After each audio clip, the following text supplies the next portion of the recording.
रात के मृतकों में एमिली नाम की एक युवती अपने अजीब पुराने घर में अकेली बैठी थी, हवा के बाहर। वह हाल ही में शहर के जीवन की अराजकता से बचने के लिए इस अलग-थलग ग्रामीण इलाकों में चली गई थी।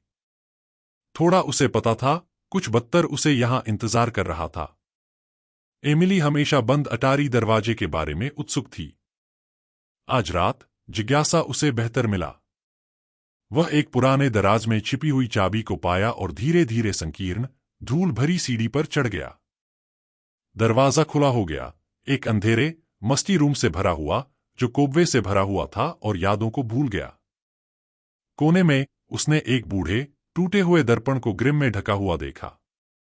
जैसे जैसे वह इसके पास पहुंची, उसका प्रतिबिंब धुंधला और विकृत दिखाई दिया।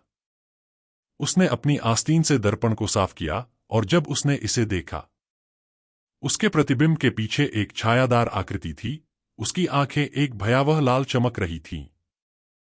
एमिली चारों ओर घूमती है, लेकिन कमरा खाली था।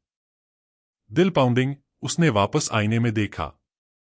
यह आंकड़ा अब करीब था, पुरुषवादी रूप से मुस्कुराते हुए। उसने चीखने की कोशिश की, लेकिन कोई आवाज नहीं आई। यह आकृति दर्पण से बाहर पहुंची, उसके ठंड, बोनी हाथ उसके कंधे को पकड़कर। अचानक यान के साथ एमिली को दर्पण में खींच लिया गया। उसकी चीखें अटारी में गूंजती हैं क्योंकि दर्पण फटा और बिखर गया, जिससे चुप्पी और एक खाली कमरे के अलावा कुछ नहीं हुआ। अगली सुबह कस्बों ने घर को छोड़ दिया, जिसमें एमिली का कोई निशान नहीं था। दर्पण फर्श पर बिखर गया और उसका प्रतिबिंब फिर कभी नहीं देखा गया।